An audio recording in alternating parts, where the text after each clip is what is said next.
divine revelation and the outcome of his intercession, he hurried to the place where he had stood.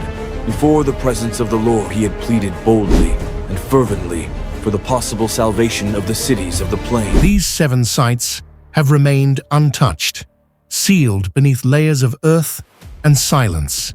Yet their foundations speak louder than any voice. Scientific evidence confirms what ancient texts have said for millennia. These structures match the Bible exactly. The data is clear, the timing is precise, and their revelation carries a weight that cannot be ignored. Beneath the dust of ages, the stones are stirring, their secrets no longer buried, and the story they tell is only just beginning.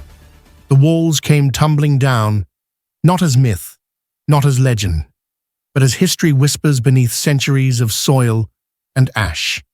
Jericho, a city like no other, one of the oldest continuously inhabited places on earth. For years, skeptics claimed the biblical account was fanciful, a story to inspire faith, not historical fact. But then, the archaeologists arrived. At Tel es Sultan, the ancient mound of Jericho, the ruins told a different tale. Carbon dating placed a catastrophic destruction layer precisely where the Bible said Joshua's armies conquered the city. The walls they found were not just fallen. They were burned, collapsed inward, and thick with ash.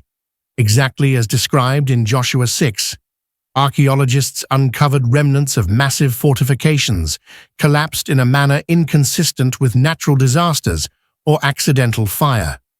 The Bible's account is clear. The people marched around the city. The priests blew their trumpets. The walls crumbled.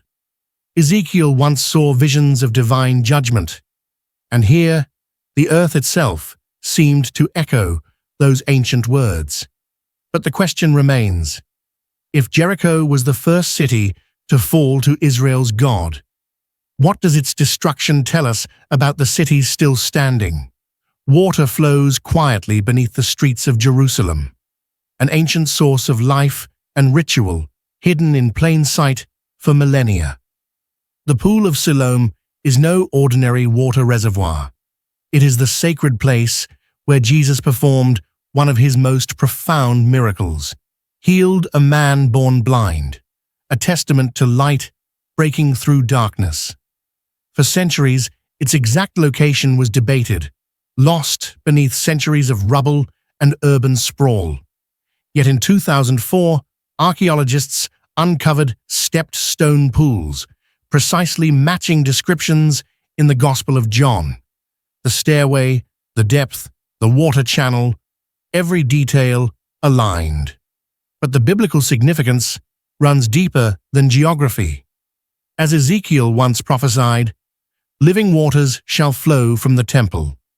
The Pool of Siloam stands as a symbol of divine provision, God's living water reaching a thirsty world. This ancient site is a physical echo of spiritual truth, a reminder that history and faith are intertwined, as inseparable as stone and river.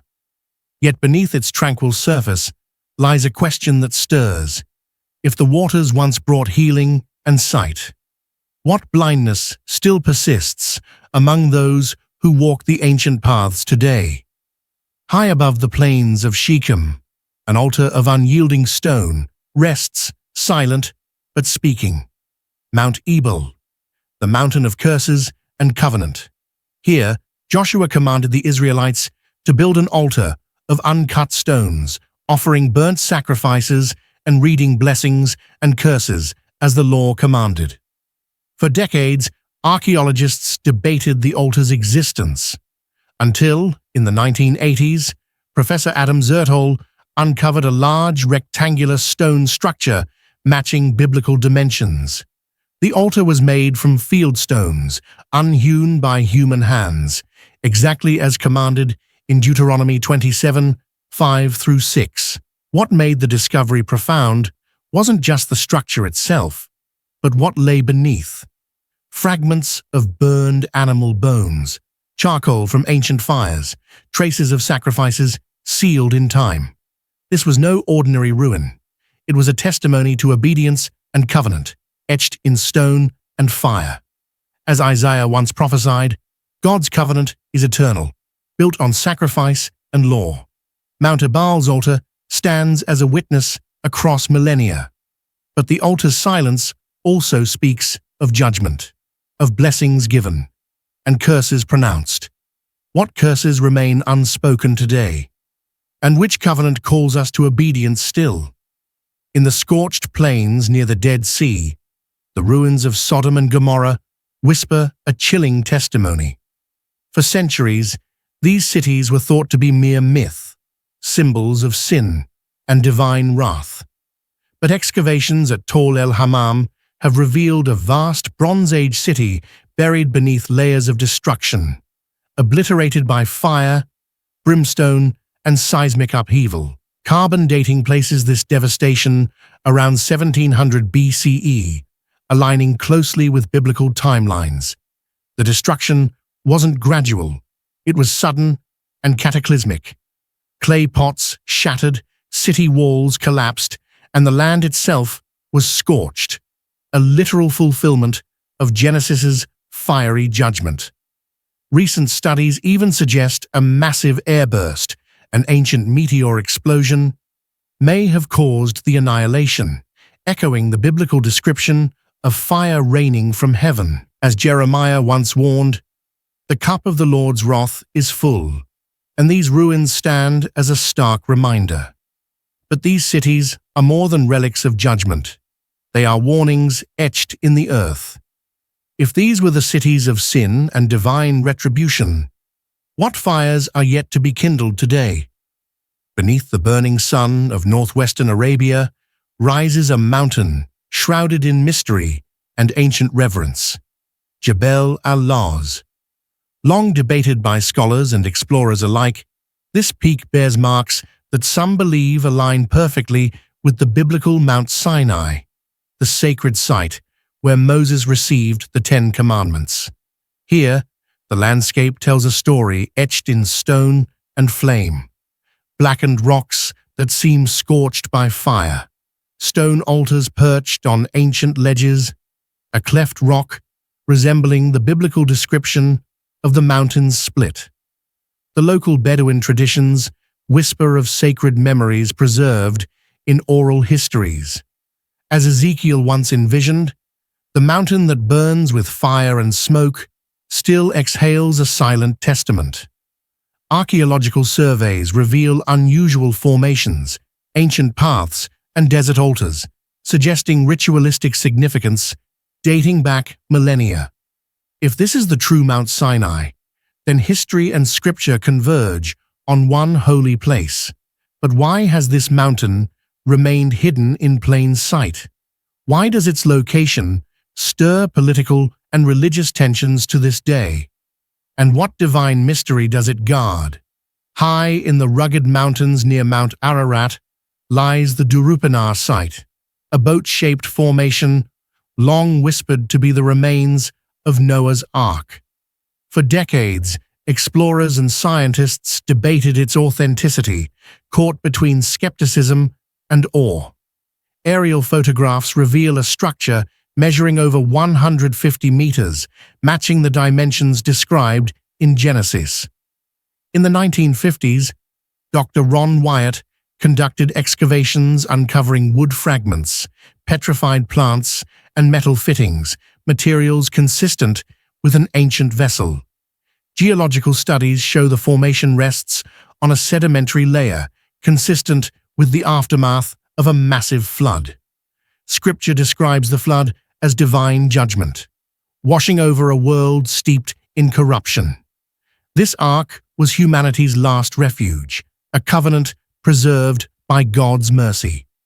If the Durupinar site is truly the ark, it stands as the ultimate physical link between biblical narrative and history. But mysteries persist.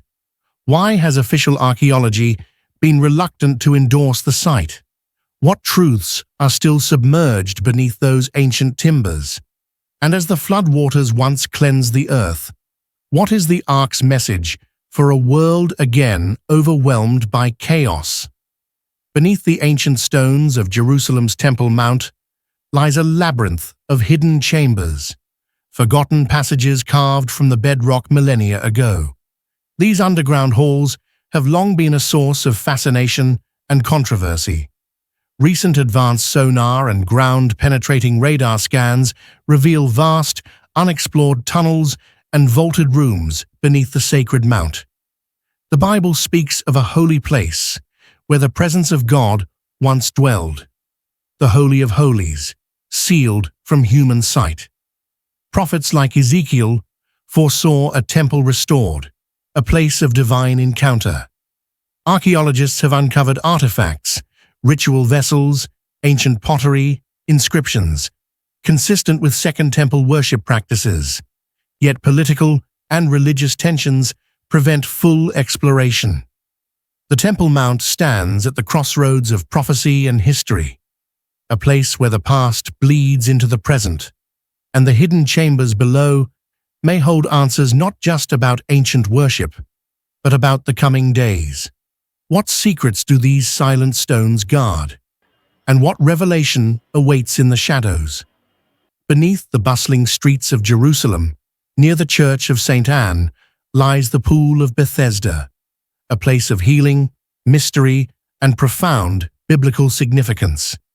Described in the Gospel of John as a site where many disabled and sick awaited a miraculous cure, the pool was lost to history until its excavation in the late 19th century. Archaeologists uncovered 5 porticos surrounding a large pool, exactly as described in ancient texts. But the pool's significance goes beyond architecture. It symbolizes the intersection of human suffering and divine intervention, a living metaphor for spiritual restoration, foretold by Isaiah. Today, the Pool of Bethesda stands as a silent witness to miracles once performed, reminding us that history and faith converge not just in ruins, but in acts of grace. Yet beneath its calm surface lurks a question that echoes through time. Are we still waiting for the waters to stir? On the northern shore of the Sea of Galilee lie the ruins of Capernaum's ancient synagogue, a place where Jesus taught and healed. The white limestone structure, dating to the 4th century CE, was built atop an earlier synagogue believed to be from the 1st century, the very place where Christ's ministry flourished. Excavations reveal intricately carved stones and mosaic floors, echoing a vibrant faith community rooted deeply in Scripture. As Psalm 122 exhorts, "Pray for the peace of Jerusalem." This synagogue stands as a testament to a people's enduring hope and devotion. But its stones whisper a deeper truth. Faith in the God of Israel has survived conquest, exile, and centuries of turmoil. And the synagogue's endurance asks, what will happen when faith is rekindled in these ancient walls? In the heart of Jerusalem stands the Eastern Gate, also known as the Gate of Mercy, an entrance sealed for centuries, yet pulsing with prophetic significance. The Bible speaks of the Shekinah glory, the manifest presence of God, descending upon the temple, illuminating the city with divine light. Prophets like Ezekiel foresaw the gate as a threshold for the Messiah's return, a gateway that will one day swing open to welcome the King of Kings. Though the gate remains closed, ancient traditions and mystical writings suggest it holds the key to eschatological fulfillment. Recent archaeological surveys around the gate reveal layers of construction, destruction, and renewal, echoing the cycles of judgment and hope written in Scripture. The Eastern Gate is more than stone and mortar. It is a symbol of divine promise and impending glory. As the city waits in silent anticipation, the question lingers, when will the gate open, and who will pass through first? The stones are moving, the gate is breathing, and heaven is closer than we think.